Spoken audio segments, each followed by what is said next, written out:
네, 6월절이라는 절기에 대해서 보았죠. 하나님의 7대 절기가 있습니다. 6월절. 순서대로 본다면 6월절 다음은 네, 제목에 나와 있죠. 그 다음이 오순절이라는 절기가 있고 나팔절, 속죄일, 초막절. 자, 새생명교회를 다니시는 성도님들이라면 이 6가지의 순서는 잘 익히셔야 될 거라고 생각을 합니다. 그리고 이거 지금 몇 개예요? 7대 절기라고 했죠. 하나는 무엇이 빠졌나요? 네, 안식일이 이제 위에 있습니다. 이렇게 7가지의 절기 중에서 유대인들이 특히 더 중요하게 지키는 3가지의 절기가 있어요. 바로 6월절과 뭘까요? 오순절과 초막절입니다. 이렇게 3개를 3대 절기로 매년 지키고 있는데 지난 시간에는 이 6월절에 대해서 알아보았습니다. 레위기 23장 4절에서 8절까지 한 번 더 읽어보도록 하겠습니다. 기한을 인쳐서 너희가 공포하여 성의로 삼을 여호와의 절기는 이러하니라. 정월 14일 저녁은 여호와의 6월절이요 이날 15일은 여호와의 무교절이니 7일 동안 너희는 무교먹을 먹을 것이요 그 날에는 너희가 성의로 모이고 아무 노동도 하지 말지며 너희는 7일 동안 여호와께 화제를 드릴 것이요 제7일에는 자, 네. 지금 이 레위기를 보시면 하나님께서 여러 가지의 규례들을, 율법들을 이스라엘 백성들에게 전해주고 계십니다. 그 중에서는 우리가 절기에 대한 이야기들을 방금 살펴보았는데 우선 지금 이 이스라엘 백성들의 상황을 보면은 원래 어디 있었어요? 애굽이라는 나라에서 무엇을 하면서 살았었나요?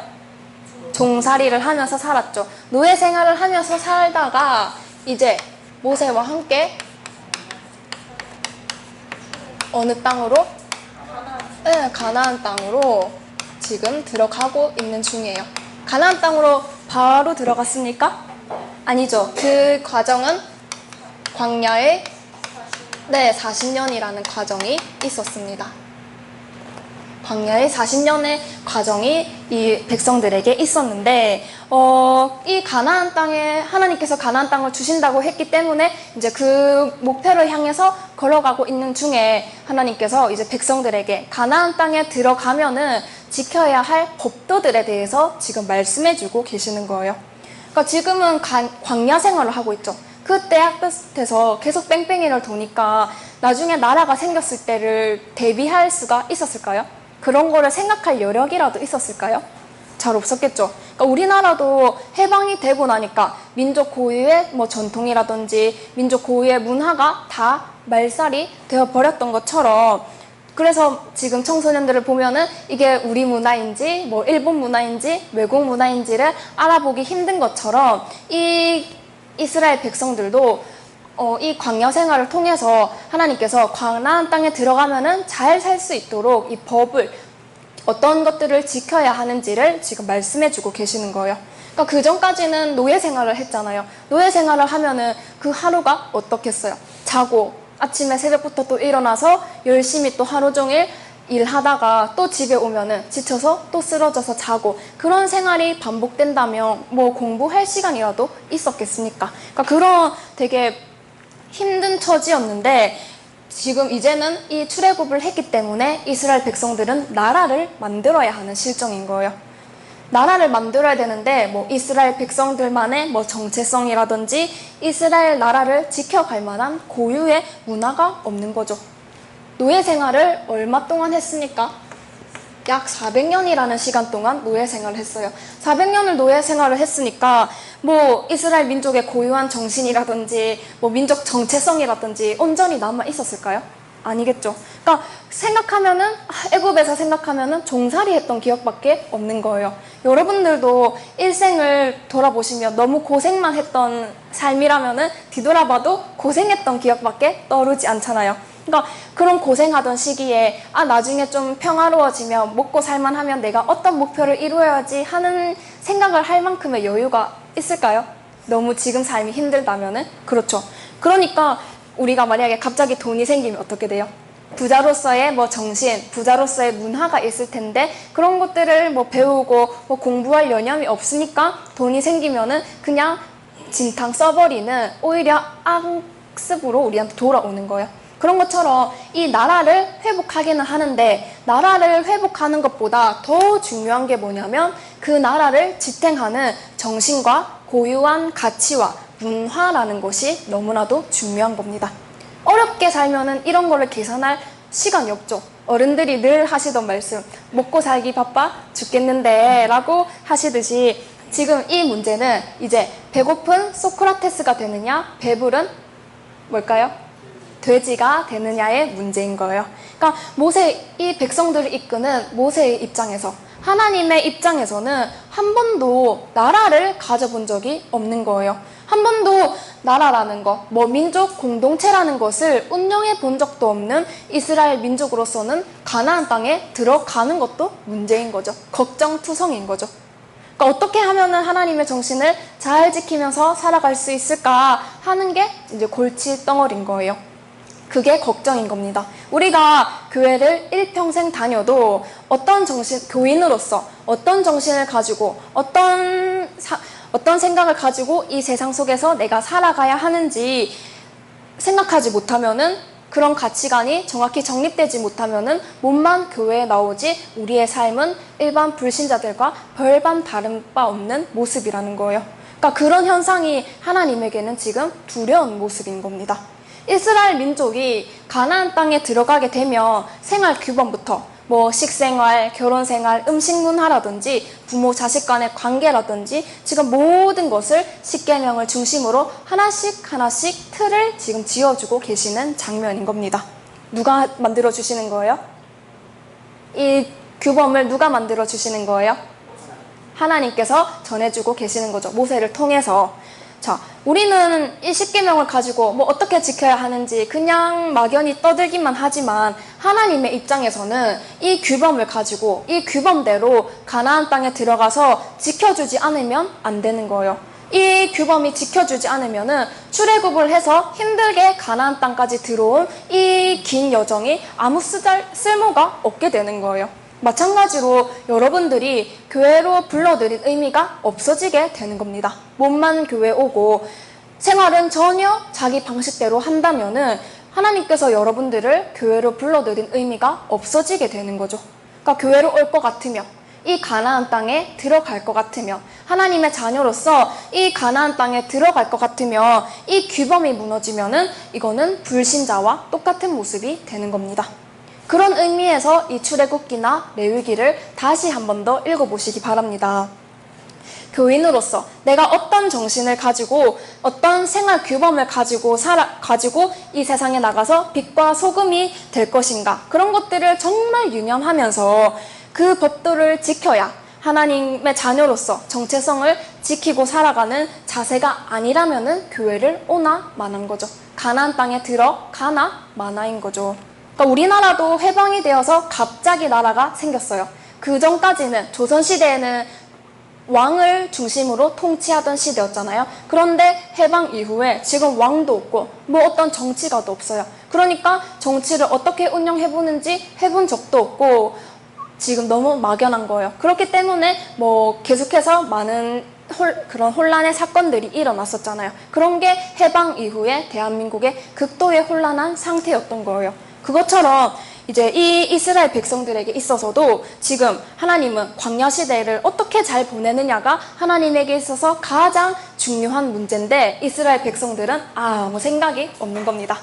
더운데 언제 끝나나, 언제까지 따라다녀야 되나 라는 생각밖에 안 가지고 있는 거죠. 그러니까 하나님은 이 신앙을 잘 지켜가지고 원래 살고 있던 가나안 족속들을 하나님의 자녀로서의 그런 정체성을 심겨주기도 하고 어떻게 해서든 세상을 좋게 만들고 싶어서 하나님은 이 이스라엘 백성들을 활용하고 싶은데 정작 백성들은 아무 생각 없이 언제까지 이 떼약볕을 돌아다녀야 돼 라고 생각하면서 모세를 따라다니기만 하는 거예요. 그러니까 이스라엘 백성들은 가나안 땅에 들어가기만 하면 천국이 이루어질 줄로 생각하고 있었던 거예요. 그러니까 여기서 이 광야 생활에서 나라의 기틀을 제대로 잡지 못하면, 그렇게 해서 가나안 땅에 들어간다면 무슨 소용이 있겠습니까? 나라의 기틀을 제대로 잡지 못한 채 들어가면 또다시 나라가 없어져 버리는 형국에 처한다는 거예요. 그런 모세의 입장, 하나님의 입장을 한번 보셨으면 좋겠습니다. 그래서 이 규범들, 십계명을 주고 율법을 주고 하는 것들은 이제 너희가 가나안 땅에 들어갈 텐데, 들어가서 정착하게 되면 이 하나님의 법도를 잘 지켜서 하나님의 축복을 계속해서 받을 수 있는 그런 민족이 되라는 거예요. 율법을 지켜야만이 하나님과의 축복된 관계에서 계속해서 축복을 이어받는데, 너희가 또 아담 때처럼 범죄해서 추방당하고 또 노아의 홍수로 쓸려버렸던 것처럼 이 악업이 또다시 반복될까봐 하나님은 그게 염려스러운 겁니다. 그러니까 걱정인 거죠. 그러니까 우리 부모님들도 자식 보면은 늘 걱정 한숨 쉬시는 것처럼 이 하나님도 이스라엘 민족을 보면서 걱정투성인 거예요. 그래서 음식 문화, 옷 입는 문화, 뭐 연애 문화, 가족 문화, 뭐 결혼 문화, 부부 사이의 그런 관계에 대한 모든 것들을 하나님께서 하나씩 하나씩 법도를 전해주고 계시는 거예요. 그러면 이런 법도를 알게 되면은, 알기 위해서 백성들이 해야 될 일은 뭐예요? 백성들이 해야 될 일은 무엇인가요? 지키도록 해야겠죠. 그럼 지키기 위해서는 공부를 해야 되겠죠. 그러니까 하나님은 이걸로 이제 공부를 잘 해가지고 이스라엘의 정체성을 가지고 혼돈되지 않게 오히려 세상을 기독교화시키고 하나님의 백성들로 변화시킬 수 있는 건강한 에너지를 잔뜩 머금고 이 가나안 땅에 들어가라는 말인 거예요.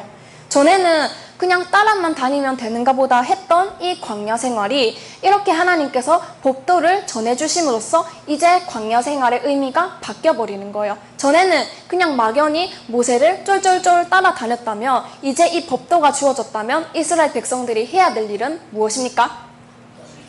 지키도록 공부를 해야 되겠죠. 어떤 법이 있는지를 알아야 지킬 것 아닙니까? 그러니까 하나님은 이렇게 그 세월을 공부하기를 바라셨던 거예요. 하나님께서 왜 이런 법들을 우리에게 주셨을까 하면서 묵상하면서 그 광야 생활을 거닐었어야 하는데, 이런 거를 묵상하지 않았기 때문에 들어가자마자 그 가나안 7족의 문화에 휩쓸려 버리는 거예요. 그러니까 내가 하나님의 자녀로서의 정체성을 가지지 않고 가나안 땅에 들어간다면 옆 동네도 저러던데 나도 저렇게 해도 되는가 하면서 쏙 휩쓸려 가는 거예요.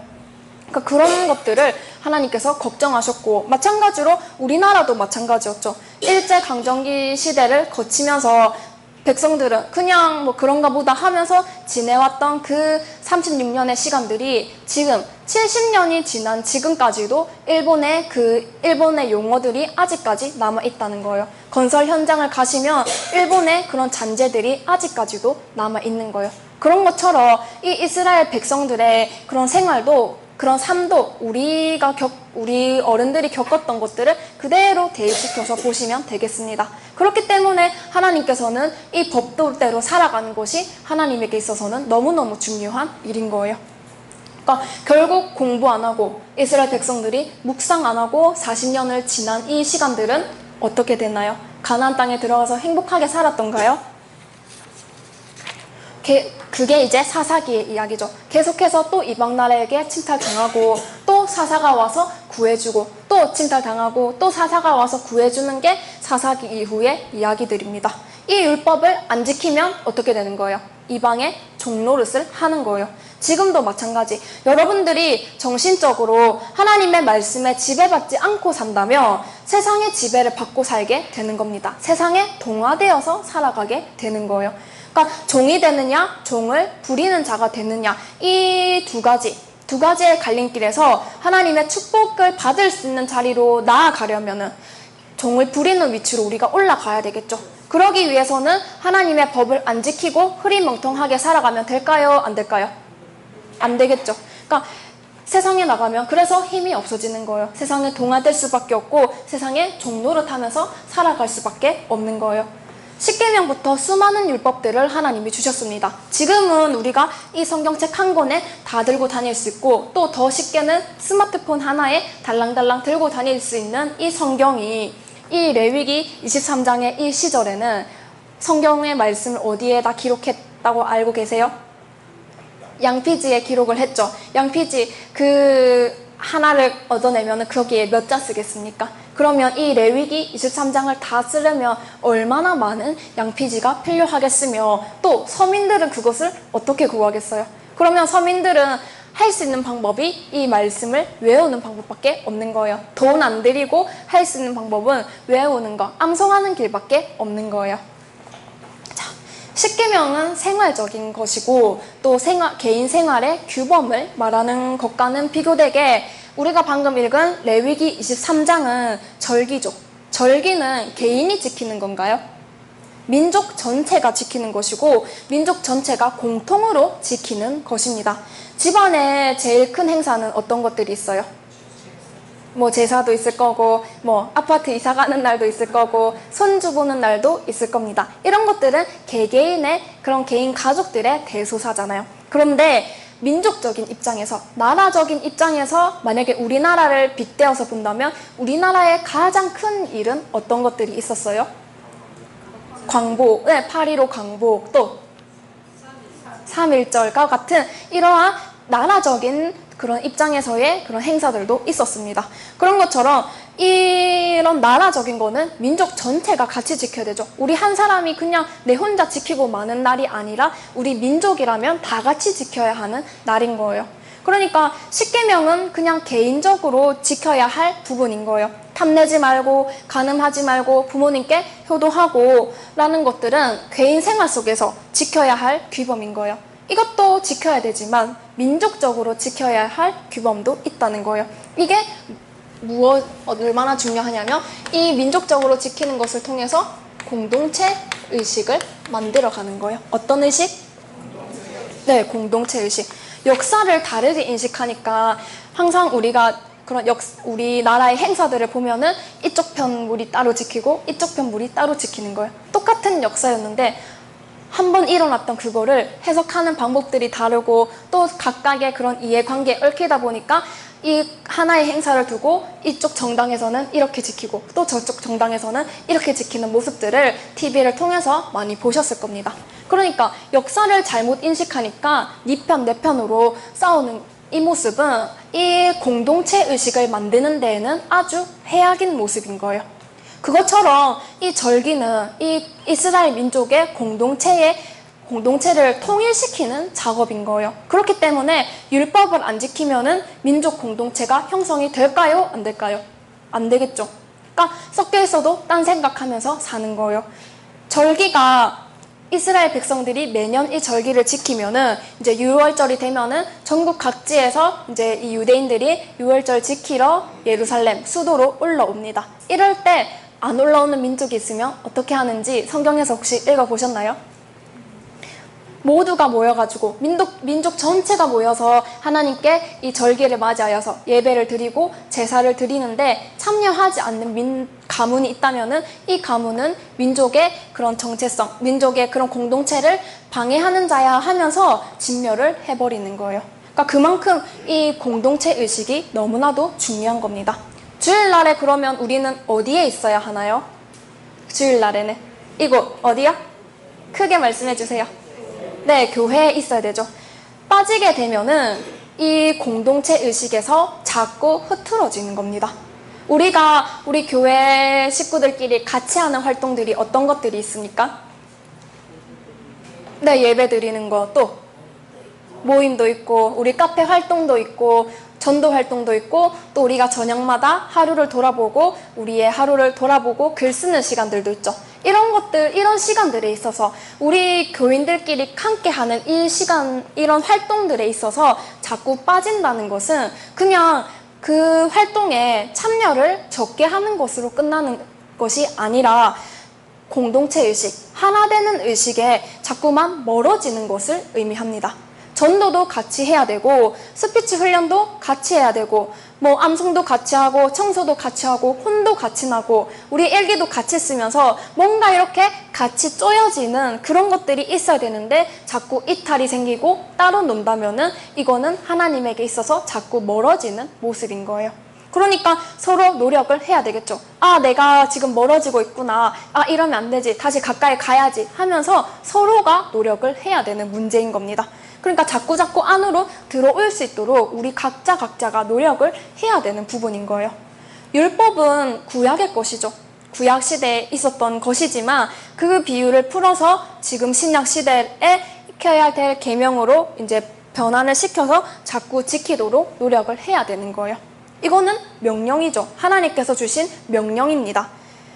내가 마음에서 우러날 때 하는 것이 아니라 이거는 하나님의 명령이기 때문에 내가 하기 싫어도 어떻게 해야 돼요? 지켜야 되는 거예요. 왜요? 명령이니까. 하나님의 명령이니까. 자, 우리는 자꾸 내가 마음에서 우러나면 하려고 하죠. 따라 해볼까요? 지원해서 할 것이 있고 명령에 따라서 굴복할 것이 있다.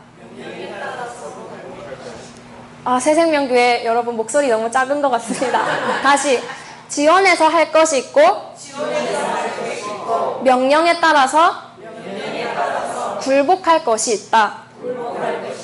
응, 우리는 자꾸 지원해서 하려는 거야. 내가 마음에 우러나면은 기도해야지. 내가 마음에 우러나면은 전도하러 가야지. 내가 마음에 우러나면은 카페 활동해야지. 이런 식으로. 그런데 그런 거는 틀린 거예요. 하나님의 명령은 마음에서 우러날 때 하는 것이 아니라 하기 싫어도 지켜야 하는 겁니다.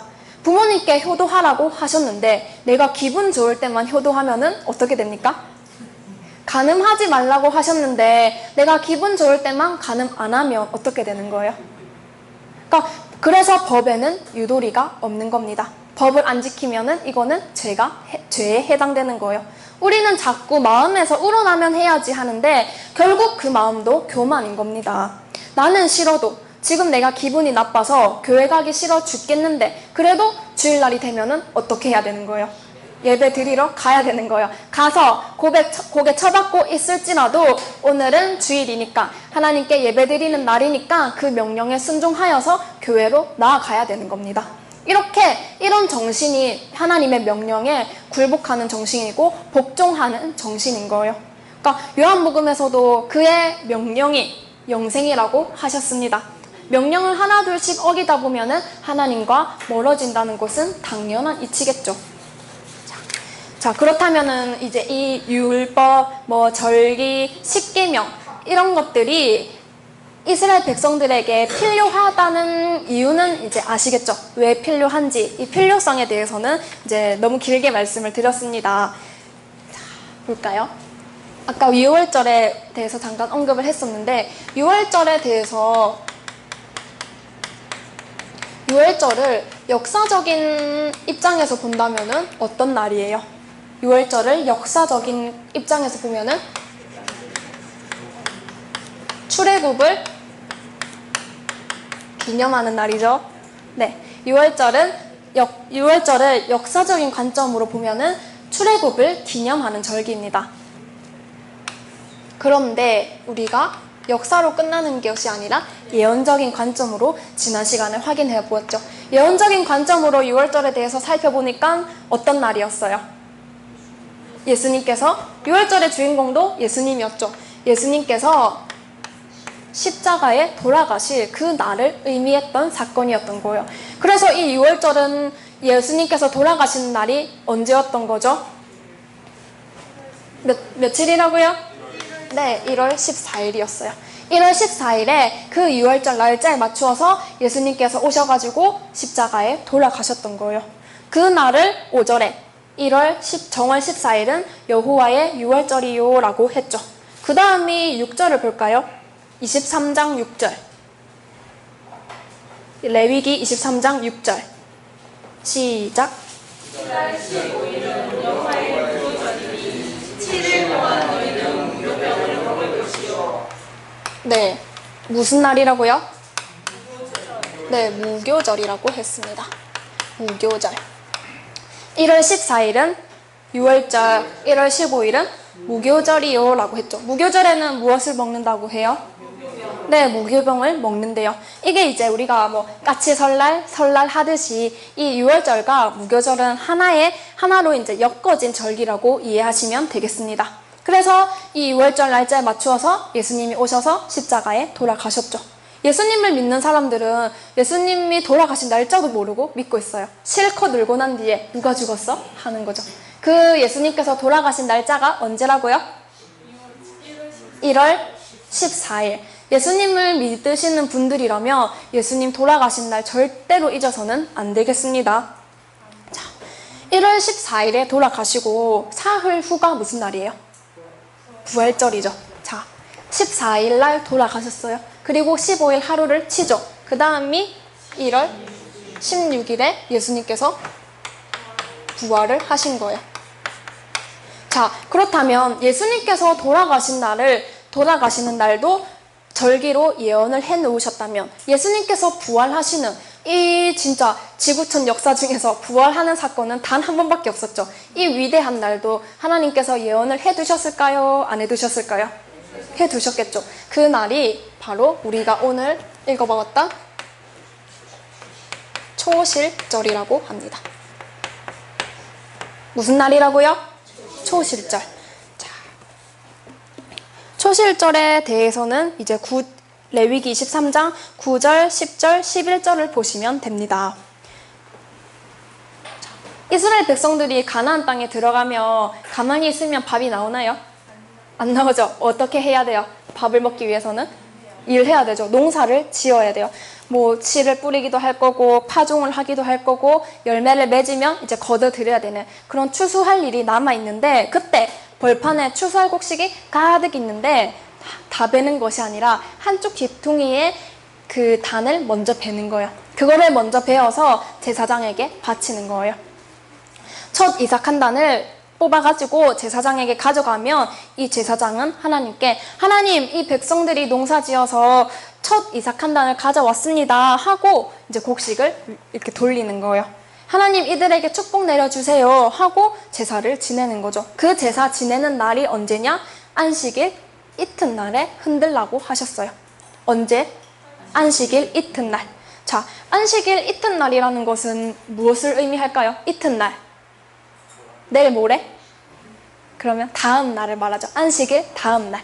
이튿날이라는 것은 이제 안식일 다음 날에 라는 말입니다. 안식일 다음 날에 일단 예수님께서 돌아가신 날은 무슨 절? 유월절. 그 다음 절기가 뭐예요? 초실절이죠. 그렇다면 이 초실절은 무엇에 대한 예언이 담겨져 있는 걸까요? 예수님께서 부활하실 것에 대한 예언이 담겨진 절기라는 것은 우리가 알 수 있겠죠. 그러니까 이 유월절 날짜에 맞추어서 돌아가시게 되면 그 예수님은 사흘 후에 이 초실절에 맞추어서 첫 이삭 한 단 바치는 그 날에 맞추어서 예수님께서 부활하실 것을 모세를 통해서 하나님은 이미 1500년 전에 예수님으로부터 1500년 전에 그 법을 주신 거예요. 우리에게 있어서 1500년의 시간은 긴 시간이에요? 짧은 시간이에요? 거의 엄청 영원한 시간이죠. 그러니까 그렇게 이 시차가 어마어마한데 하나님은 그 1500년 전에 모세를 통해서 이 율법이라는 것으로 절기라는 것으로 예수님에 대한 예언을 이미 해놓으셨다는 거예요. 그러니까 이스라엘 백성들은 뭣도 모르고 이런 절기들을 지켜왔겠죠. 지키라 하니까 지켜왔겠죠. 그랬던 유월절, 초실절, 오순절, 나팔절, 속죄일, 초막절이 그냥 하나님이 지키라고 해서 지킨 줄 알았는데 예수님이 오시니까 비로소 이 절기에 대한 답들이 이제 풀어지는 거예요. 예수님께서 오셔서 이 유월절은 내가 죽을 날에 대한 날이고 이 초실절은 내가 부활할 것에 대한 날이야 하고 예수님께서 오셔가지고 하나씩 풀어주니까 비로소 이 절기에 대한 정말 하나님의 숨은 의도를 백성들이 알게 되었던 겁니다. 자, 초실절은 안식일 이튿날이라고 했죠. 우리 예수님 부활하신 것에 대해서 이제 무슨 요일에 부활했다고 알고 계세요? 예수님이 무슨 요일에 돌아가셨다는 것은 알고 계시죠? 무슨 요일에 돌아가셨다고 할까요? 그 13일의 금요일 들어보셨습니까? 예수님께서 13일에 금요일에 뭐 13일에 금요일 해서 뭐 유럽에서 뭐 외국에서는 되게 그날을 불길한 날짜로 하는데 예수님께서는 금요일에 돌아가셨어요. 금요일에 돌아가시고 그 다음에 토요일 안식일 하루 지내고 그 다음 일요일 새벽에 부활을 하셨어요. 다시 금요일에 돌아가시고 토요일 안식일 하루 지내고 그 다음 일요일 새벽에 부활을 하셨습니다. 자, 우리가 주일을 무슨 요일에 지키고 있어요? 일요일을 지키고 있죠. 일요일을 지키고 있는 것의 이 유래도 예수님께서 일요일 새벽에 부활하셨기 때문에 이 일요일을 작은 부활절이다 하고 지키고 있는 거예요. 우리가 지키고 있는 이 날이. 무슨 말인지 아시겠죠? 자, 그러면 금요일에 돌아가시고 토요일 하루 지나고 일요일 새벽에 예수님께서 부활을 하셨습니다. 자, 그 날짜, 그 예수님께서 부활하신 그 날을 초실절이라고 하는 거예요.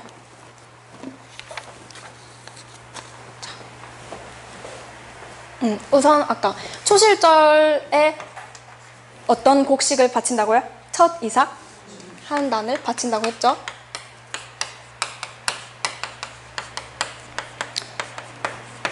예수님께서 부활하시는 것은 이 지구촌의 역사에 있어서 단 한 번밖에 없었던 엄청난 사건이었어요. 예수님 말고 부활했다 하는 사람이 있는가요? 없죠. 네, 이 예수님 말고는 부활을 했다고 하는 사람이 없어요. 예수님 단 한 분만이 이 부활을 했는데 예수님께서 부활했다는 사실이 도대체 우리에게 뭐가 중요한지 좀 더 알아보는 시간이 되었으면 좋겠습니다. 자, 초실절에 예수님 혼자 부활을 했습니다. 고린도전서 15장 가보겠습니다. 고린도전서 15장 29절에서 34절입니다.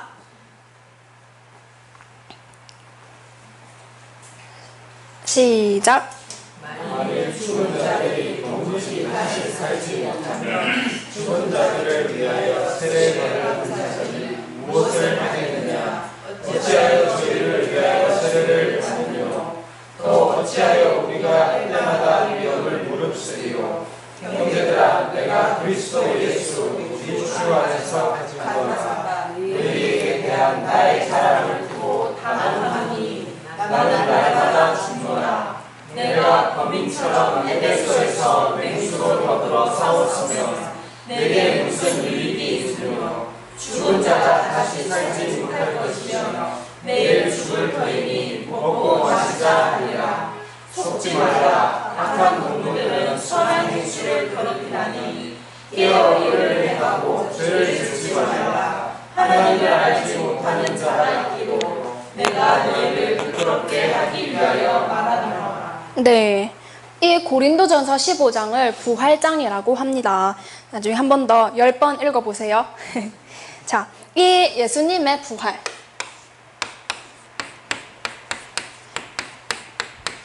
부활, 예수님밖에 부활을 하지 못했죠. 예수님의 부활 딱 한 분이지만 이 한 분의 부활로 우리가 왜 중요하냐면 이 한 분의 부활이 왜 중요하냐면 한 분의 부활을 통해서 우리의 부활의 가능성을 알려주시는 거예요. 우리의 부활의 가능성에 그런 샘플을 보여주시는 거예요. 부활이 있다는 것을 샘플로 보여주시는 사건입니다. 예수님이 죽었다가 다시 살아나셨다는 사실이 왜 중요하냐면 부활이 확실하게 있다는 것을 보여주기 위해서 부활이 가능하다는 것을 보여주려고 그렇게 예수님께서 부활하신 것처럼 우리도 예수님처럼 살면 우리도 예수님처럼 부활할 수 있다는 그 가능성을 보여주시는 사건이라는 거예요. 그렇기 때문에 이 부활이 우리에게 너무나도 중요한 거죠. 세상에 나가면은 이제 유튜브 이런 거를 보면은 세상을 바꾸는 시간 3분 이렇게 해서 여러 좋은 강의들이 나와요. 성공한 사람들의 성공 신화들이 나옵니다. 그런 성공 신화를 사람들에게 방송으로 들려주는 이유가 뭘까요?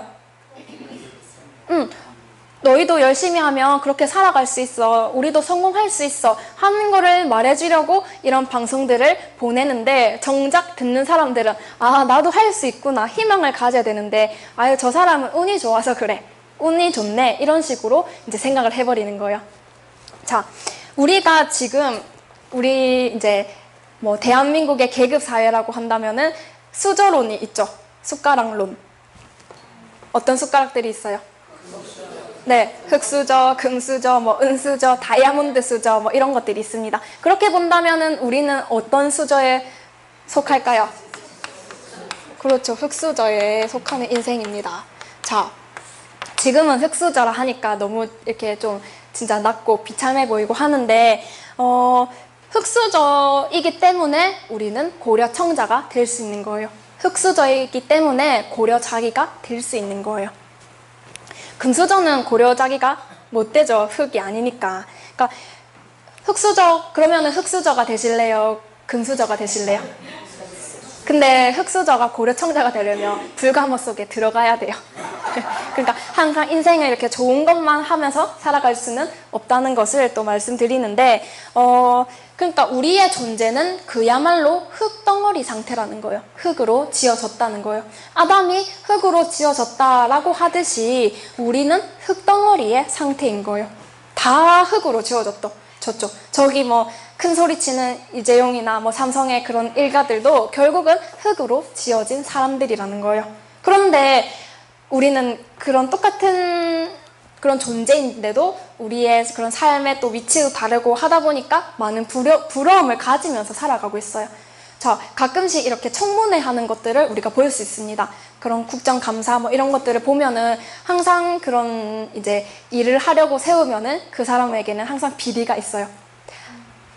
뭐 자식을 밖에서 낳았다든지. 그런데 그런 사실이 있으면은 그 안에는 내 자식이 아니어도 내가 키운다 하면서 말을 해요. 왜냐? 그렇게 내가 검찰청 뭐 총장 마누라야 하는 소리 하면서 살기 위해서. 그러니까 저 고위층의 사람들은 남편이 뭐 필리핀으로 뭐 해외로 뭐 골프 치러 간다, 뭐 출장 간다 해도 그냥 그렇게 믿어주는 거예요. 그러니까 뭐 바람 피러 간다, 놀러 간다라는 것을 알지만 그 위치를 끝까지 얻어내기 위해서, 지키기 위해서 그냥 알아도 모른 채 하면서 살아가는 거예요. 그런 삶이 부러우십니까? 인생은 다 흙덩어리라는 거예요. 아담도 무엇으로 지어졌다고요? 흙으로 지어졌어요. 흙으로 지어졌다고 했을 때 이 흙은 아담의 그런 재료를 말하려는 것이 아니에요. 그거를 말하고 싶은 게 아니라 이 아담의 존재 가치를 말씀하고 싶은 겁니다. 아담의 존재 가치가 무슨 상태라고요? 흙의 상태라고요. 하나님께서는 원래부터 흙으로 우리를 창조를 하셨죠. 흙으로 창조를 하셨는데 재료도 흙이지만 존재 자체도 뭐라고요? 흙이라는 거예요. 그러니까 그래서 우리가 죽으면 어떻게 돼요? 다시 흙으로 돌아가요. 왔던 대로 다시 돌아가는데 왔던 대로 다시 돌아가든지 부활을 해서 고려 청자가 되든지 그 두 가지의 갈림길에 우리가 놓여 있는 거죠. 그러니까 이제 우리들의 인생도 그냥 먹고 마시고 놀고 이런 거를 하기 위해서 돈 몇 푼 더 버는데 이렇게 힘쓰지 말고 어떻게 하자는 거예요? 그 시간에 좀 더 정신 수양을 해서 정신적인 부활을 하는 게 좀 더 기가 막힌 삶을 살 수 있는 자리라는 거예요. 그러니까 이거는 허구가 아니죠. 예수님의 연봉은 얼마였을까요? 그러니까 예수님은 돈 받으면서 사역하셨을까요? 예수님 사역하시는데 호텔에서 지내셨을까요? 아니겠죠. 그러니까 우리는 그냥 내가 머리를 기댈 장소만 있으면 돼요. 그리고 예수님을 믿는다고 하고 예수님처럼 따라 살려고 하지만 이 예수님께서 사역을 하실 때 이 막 흙바닥에서 자기도 하고 그랬던 것처럼 그런 거를 따라하는 사람은 없는 거예요. 예수님처럼 따라 살 거야 말은 하지만 진짜 정작 예수님의 그 삶을 그대로 따라가면서 사는 사람은 없다는 거예요. 그러니까 그러면서 천국을 간다고 우리가 소리치고 살아가고 있는 거예요. 자기를 부인하지 않으면 절대로 합당치 않다고 말씀을 하시는데도 우리는 그렇게 살아가고 있는 거예요. 그러니까 여러분들의 연봉은 이미 정해져 있잖아요. 그 선이 어느 정도 정해져 있기 때문에 뭐 발버둥 쳐봐야 그 위를 이제 조금 뭐 넘을 텐데 그러니까 거기에 시간 쏟지 말고 그 나머지 시간은 이 부활이라는 것에 좀 한번 관심을 가져보고 공부를 해보시라는 겁니다. 그러니까 일하지 말고 직장 때려치우라는 말이 아닙니다. 그냥 다 할 거는 다 하고 그 남는 시간에 또 다른 돈 벌 궁리를 하는 것이 아니라 이 나머지 시간에 내가 부활을 할 수 있다면은 어떻게 할 수 있는 걸까? 부활이 과연 뭘까? 부활하는 방법은 뭘까? 하면서 이런 미래를 향하여서 좀 준비하는 시간을 가져보시라는 겁니다. 그러니까 기도하고 묵상하고 말씀에 순종하는 그런 시간을 키워간다면 그냥 연봉 1,000만 원짜리의 인생보다 연봉 1,000만 원짜리의 인생이지만 그 인생이 결국 고려청자로 바뀔 수가 있는 거예요. 그러니까 그런 부활의 샘플을 누가 보여주신 거예요? 예수님께서 보여주셨죠. 그대로 따라오라고 보여주신 거예요. 그러니까 그 예수님을 믿고 나를 믿어라, 나를 믿고 내 하나님을 믿고 이 세상 것에 두려워하지 말아라 하고 외쳐라는 겁니다. 그러니까 우리는 몸이 아프면 바로 걱정을 하잖아요.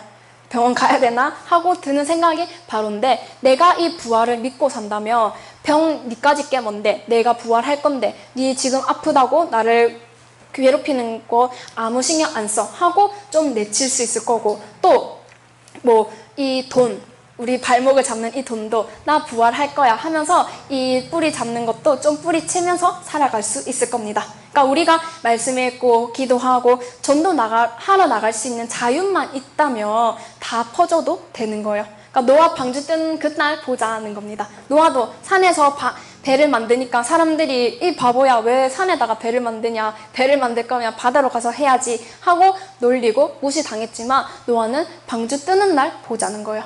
그러니까 우리가 사는 삶을 누군가가 욕을 하고 왜 그렇게 바보처럼 사느냐 하더라도 우리 방주 뜨는 날 보자고 당당하게 외칠 수 있어야 되는 거예요.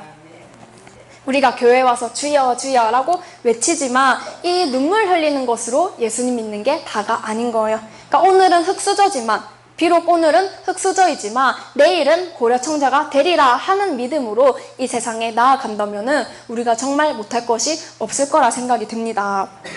자, 이 부활, 예수님을 바라보면서 예수님이 부활하신 것처럼 우리도 부활을 할 수 있구나 라는 생각이 이제 든다면 이 부활에 대해서 조금만 더 소개를 하고 마치도록 하겠습니다. 계시록 20장 4절. 계시록 20장 4절. 시작. 내가 보자들을 보니 그에 앉은 자들이 있어 심판하는 문제를 받았더라. 또 내가 보니 집을 주어와 하나님의 말씀을 인하여 복됨을 받은 자의 영과 또 짐승과 그의 우상에게 경배하지도 아니하고 이마와 손에 그의 별을 받지도 아니한 자들이 살아서 그리스도 더불어 천년과 왕노릇 하니. 5절도요. 그가 나머지 죽은 자들은 그 천년이 차기까지 살지 못하더라. 이는 첫째 부활이라. 네, 1,000년 동안 왕노릇 할 수 있대요. 그 부활을 첫째 부활이다 라고 하고 계시죠. 첫째 부활이다 라는 말 속에는 연이어서 이어지는 그 다음 번째 부활도 있다는 말이겠죠. 첫째 부활이 있다면 둘째 부활도 있다는 것을 말씀하고 있어요. 그러면은 첫째 부활에 들어가실래요? 그 다음번 부활에 들어가실래요? 이왕 할 거면, 이왕 할 수 있다면, 그쵸? 그러니까 뭐라고요? 네, 말 또록또록하게 하셔야 하나님이 듣고 기억하십니다. 어물쩡하면 하나님이 니 언제 그랬냐 하실지도 몰라요. 자, 첫째 부활에 들어간다면 1,000년 동안 그리스도와 더불어서 왕노릇하는 그 삶이 남아있는 거예요. 1,000년 동안 한대요.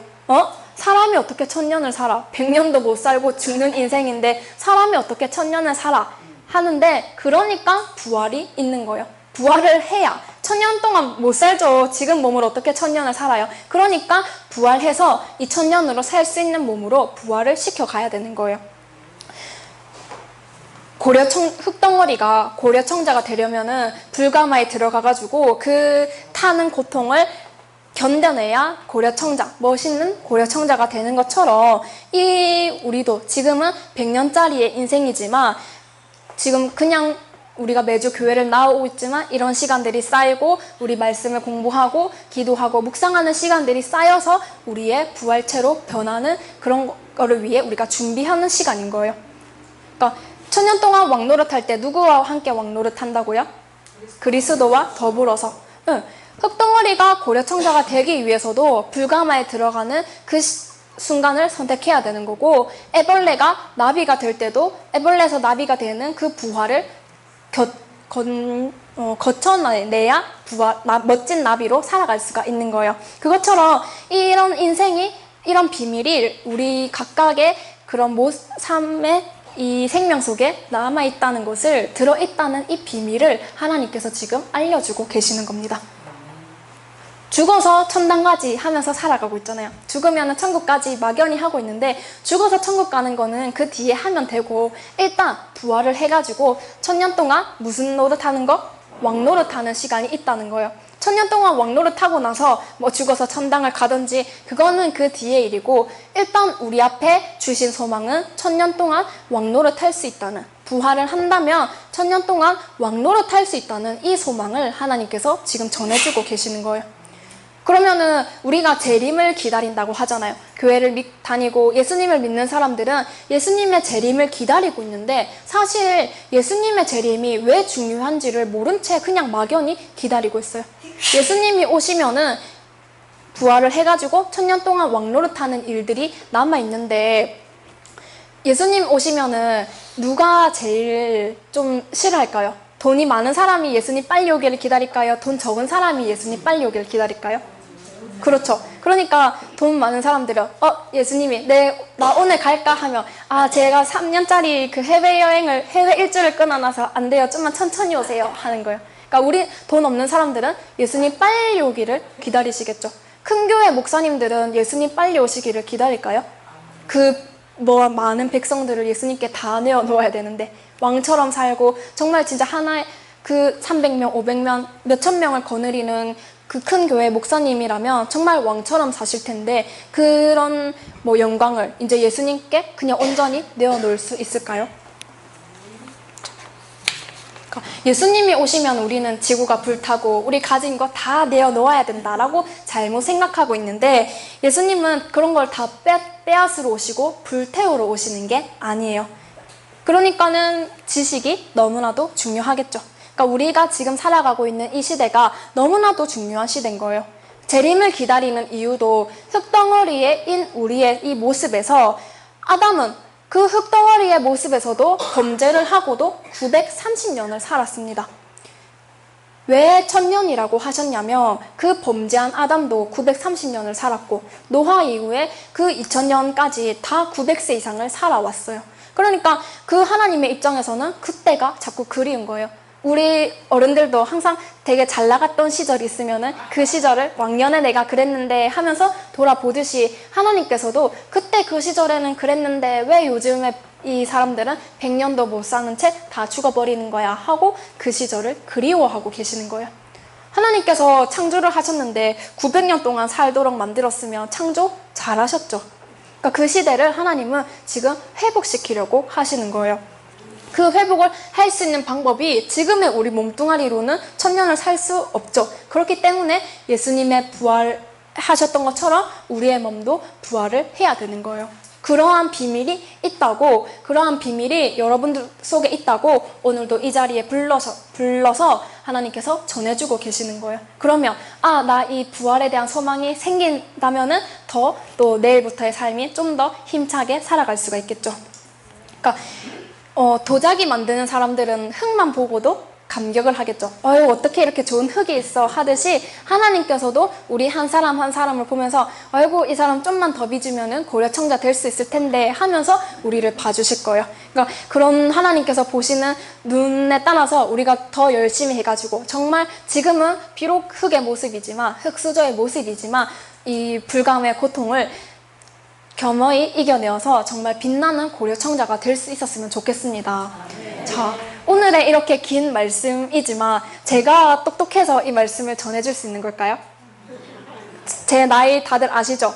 이 어린 제 머리가 얼마나 비상하다고 이 하나님의 말씀을 풀어서 전해주겠습니까? 그러니까 이 역사는 그냥 사람의 역사라고 생각하지 않으셨으면 좋겠어요.